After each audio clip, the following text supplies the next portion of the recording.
Hello guys! Hello. This is for Libra. Libra, welcome dito sa aking channel. Kapalaran 888. Welcome. Alamin natin kung anong messages, vibration, gabay energy para sa inyong lahat. This is general reading, growth, and miracle. Okay, Libra. Okay. Libra, congratulations. Okay? Congratulations sa'yo. Kasi isang milagro ang posibleng darating sa'yo sa linggong ito. So, yung reading natin is from today, November 11 hanggang 18. Isang milagro,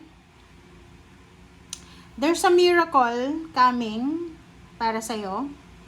And ang milagrong ito ay mayroong magbablossom, may uusbong. There's a blessing, kasi itong blessing to. There's a balance. Growth talaga siya. May uusbong eh. So, it's either love life. It's either love life. It's either relationship. It's either money. But, Libra, ikaw ba ay ayaw mong mabuntis? Babae ka. Kasi dito sinasabi ng barahan na posibleng there's a good news this week of pregnancy. Okay? There's a pregnancy news. There's a news about new baby. There's a news about parang unexpected talaga. Unexpected new member in the family. Milagro. Please comment down below. Okay.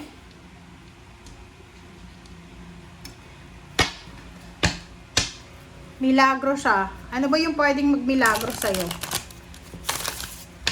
Pwedeng about health recovery. Parang ganon. May health recovery.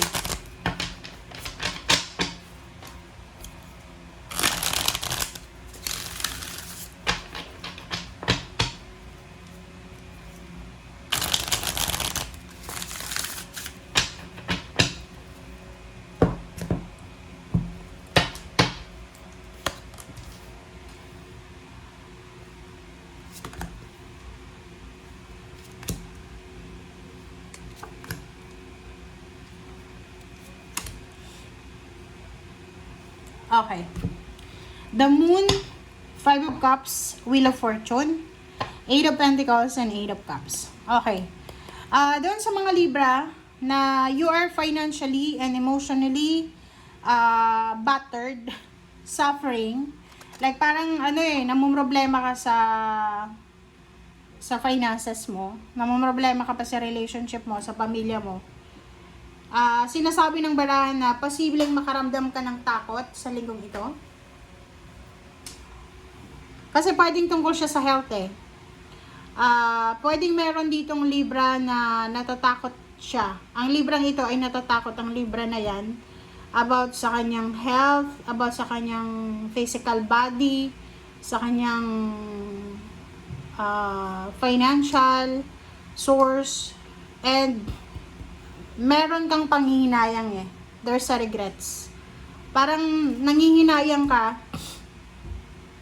sa desisyon mo or nanghihinayang ka sa nangyari sa past. Parang ganon. Decision making, judgment.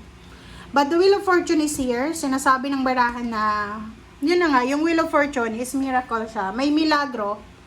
May milagrong darating sa'yo, Libra, na pwedeng magdala sa'yo ng like for example, bagong trabaho, new baby, recovery from health issues, magbo-blossom na relationship, possible na mga connection, mga tao na pwedeng makatulong sa'yo sa kung ano man ang kailangan mo. Alright.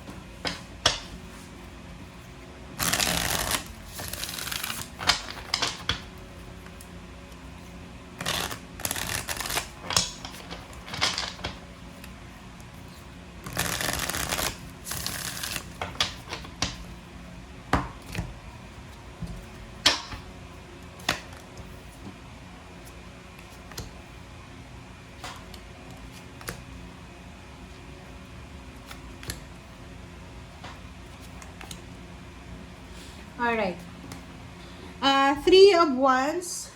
There's a Libra Merong Libra dito na ikaw ay naghihintay ng opportunity. Like, nag-aantay ka kung kailan ka mapopromote, kung kailan ka magre-retire, naghihintay ka kung kailan ka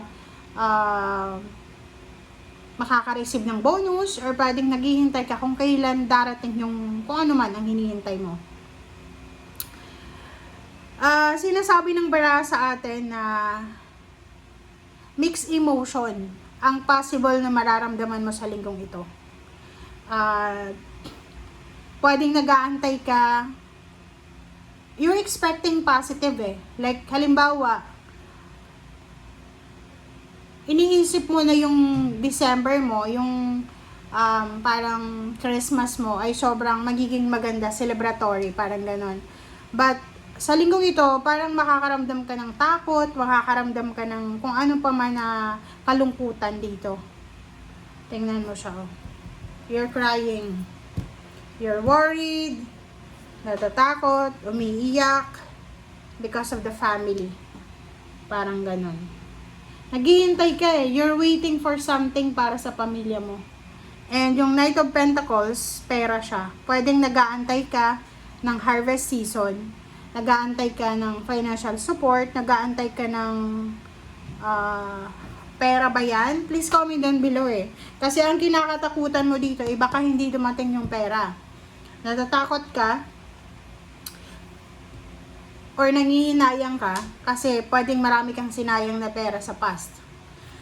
Dito naman sa Eight of Cups, obligations to eh. So, meron ditong Libra na maybe meron kang installment na kinuha, is either sasakyan, bahay, or may utang ka. Utang sa bangko, ganyan ganito.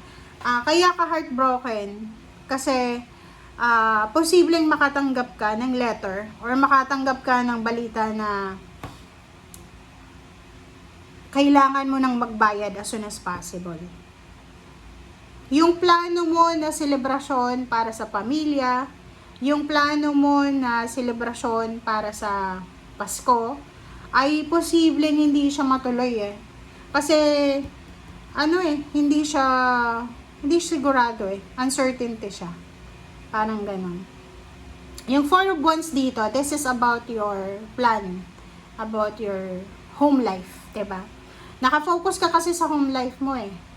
Na, ang pinaka-importante sa'yo is yung home life mo. Na apektado ka eh. Sobrang hardworking mo, sobrang responsible mo na wala ka nang ibang iniisip kundi yung pamilya mo. Ang gulo ng baraha ngayon guys, ngayong linggo sobrang gulo. Diba?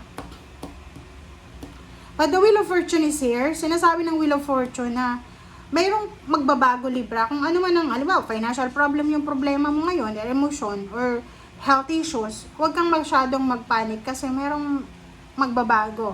It's either may good news ng new job, it's either may good news ng pwedeng connection or tao na makakatulong sa'yo para makabayad ka ng utang.